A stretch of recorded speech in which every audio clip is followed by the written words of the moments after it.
اللہ کے نبی صلی اللہ علیہ وسلم آپ جو بھی فیصلے کرتے تھے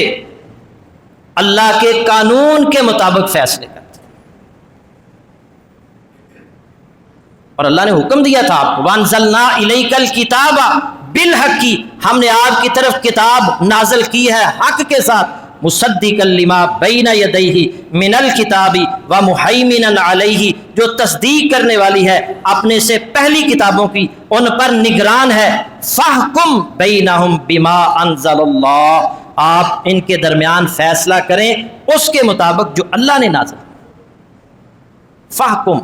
آپ فیصلہ کریں بینہم ان کے درمیان، بما انزل اللہ اس کے مطابق جو اللہ نے نازل۔ یہ ہر مسلمان حکمران کی ذمہ داری ہے، یہ صرف رسول اللہ کو حکم نہیں ہے، ہر مسلمان حکمران کو، ہر قاضی کو، ہر جج کے لیے یہ حکم ہے، فاحکم بینہم بما انزل اللہ، اس کے مطابق فیصلہ کرنا ہے جو اللہ نے نازل کیا ہے،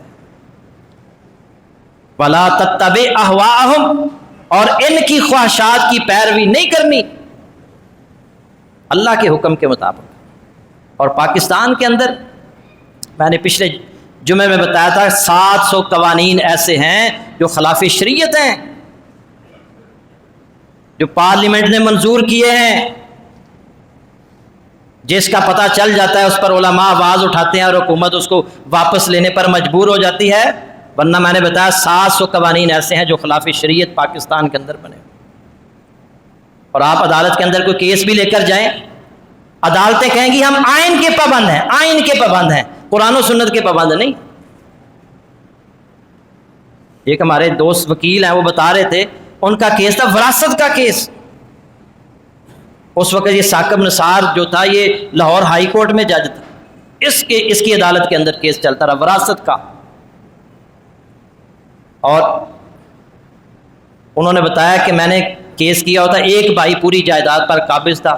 باقی بہن بھائیوں نے کیس کیا ہوا تھا۔ اب ان کے والد کو جو تھا نا، اس کو جائیداد ملی تھی حکومت برطانیہ سے، جیسے حکومت برطانیہ اپنے وفاداروں کو دے کر گئی نا بہت ساری زمینیں، تو وہ ان کا کیس تھا۔ تو اس جسٹس صاحب نے فیصلہ کہا تھا کہ یہ چونکہ برطانوی حکومت نے اس کو یہ مال دیا ہے اور برطانوی آئین کے مطابق جو بڑا بھائی ہے وہ وارث ہوتا ہے، تو اس لیے یہ بھائی وارث نہیں، بڑے بھائی کو ہی وارث قرار دیا، اندازہ کریں۔ اور انہوں نے قرآن و حدیث سے دلائل پیش کی، انہوں نے کہا نہیں میں آئین کا پابند ہوں، آئین کا۔ اور بھائی آئین کے پابند ہیں تو آئین میں تو یہ بھی لکھا ہوا ہے نا، 1973 کا آئین جو ہے اس کی پہلی شکل یہی ہے کہ پاکستان کے اندر کوئی بھی قانون قرآن و سنت کے منافی نہیں بن سکتا، تو آپ اس کے مطابق فیصلہ کر سکتے ہیں۔ بہرحال اللہ کے نبی صلی اللہ علیہ وسلم جو اللہ نے ان کو حکم دیا اس کے مطابق فیصلہ کرتے تھے۔ آئیے میں آپ کو ایک واقعہ سناتا ہوں۔ سیدنا ابو ہریرہ رضی اللہ تعالیٰ عنہ اور سیدنا زید بن خالد رضی اللہ تعالیٰ عنہ فرماتے ہیں کہ ہم نبی کریم صلی اللہ علیہ وسلم کے پاس تھے، ایک صاحب کھڑے ہوئے اور کہا میں آپ کو اللہ کی قسم دیتا ہوں آپ ہمارے درمیان اللہ کی کتاب کے مطابق فیصلہ کریں۔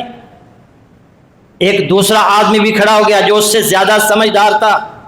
اس نے کہا کہ میری بات بھی سنیں، میں بھی یہی کہتا ہوں کہ آپ کتاب اللہ کے مطابق فیصلہ کریں، مگر میری گفتگو سننے کے بعد آپ نے فرمایا تمہاری سناؤ تم اپنی بات۔ کہنے لگا اے اللہ کے نبی میرا بیٹا نا اس کے گھر میں ملازم تھا، خادم تھا، میرے بیٹے نے اس کی بیوی کے ساتھ بدکاری کر، اب میں اس کو 100 بکریاں دے رہا ہوں، ایک غلام دے رہا ہوں، ایک خادم دے رہا ہوں، میں نے دے دیا اس کو 100 بکریاں بھی دے دی ہیں، خادم بھی دے دیا ہے۔ مجھے کچھ لوگوں نے بتایا، کچھ علماء نے بتایا، کچھ اہل علم نے بتایا کہ یہ صحیح نہیں ہے فیصلہ، تمہارے بیٹے کو 100 کوڑے لگیں گے، 1 سال کی جرا وطنی ہوگی، تو میں آپ کے پاس کیس لے کر آیا ہوں، یہ بھی آپ کے پاس ہے، تو آپ کتاب اللہ کے مطابق فیصلہ فرمائیں۔ اللہ کے نبی صلی اللہ علیہ وسلم نے فرمایا والذی نفسی بیدہ، اس ذات کی قسم جس کے ہاتھ میں میری جان ہے، لأقضین بینکما بکتاب اللہ، میں تمہارے درمیان اللہ کی کتاب کے مطابق ہی فیصلہ کروں گا۔ 100 بکریاں اور خادم اس کو واپس ہوں گے، اور تمہارے بیٹے کو جس نے زنا کیا ہے، غیر شادی شدہ ہے، اس کو 100 کوڑے لگیں گے اور 1 سال کے لیے جلا وطن کیا جائے گا۔ اور پھر فرمایا 19 صبح کو اس کی عورت کے پاس جانا، اگر وہ زنا کا اقرار کر لے تو اسے رجم کر دینا۔ چنانچہ اس کے پاس صبح لوگ گئے، اس سے پوچھا، اس نے اقرار کیا تو اس کو رجم کر دیا گیا۔ اللہ کے نبی صلی اللہ علیہ وسلم نے کتاب اللہ کے مطابق فیصلہ کیا، بخاری شریف کی ہے۔ تو یہ ہر حکمران کی ذمہ داری ہے، یہ اللہ کے نبی کی سیرت ہے۔ اللہ کے نبی صلی اللہ علیہ وسلم نے کتاب اللہ کے مطابق فیصلہ کیا، اب قیامت تک آنے والے ہر مسلمان کی ذمہ داری ہے کہ وہ کتاب اللہ کے مطابق فیصلے کرے،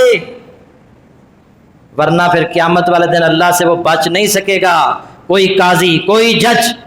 کوئی حکمران اگر وہ کتاب اللہ کے مطابق فیصلہ نہیں کرتا تو اپنے آپ کو اللہ کے عذاب سے نہیں بچا سکتا۔ اور اللہ کے نبی صلی اللہ علیہ وسلم نے نظام عدل قائم کیا۔ آپ صلی اللہ علیہ وسلم نے سزائیں مقرر فرمائیں۔ اللہ نے کیوں سزائیں مقرر فرمائیں؟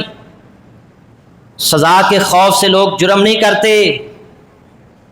اور اگر چند افراد کو سزا مل جائے، لوگوں کے سامنے مل جائے، تو پھر لوگ توبہ کرتے ہیں، اس گناہ میں ملوث نہیں ہوتے۔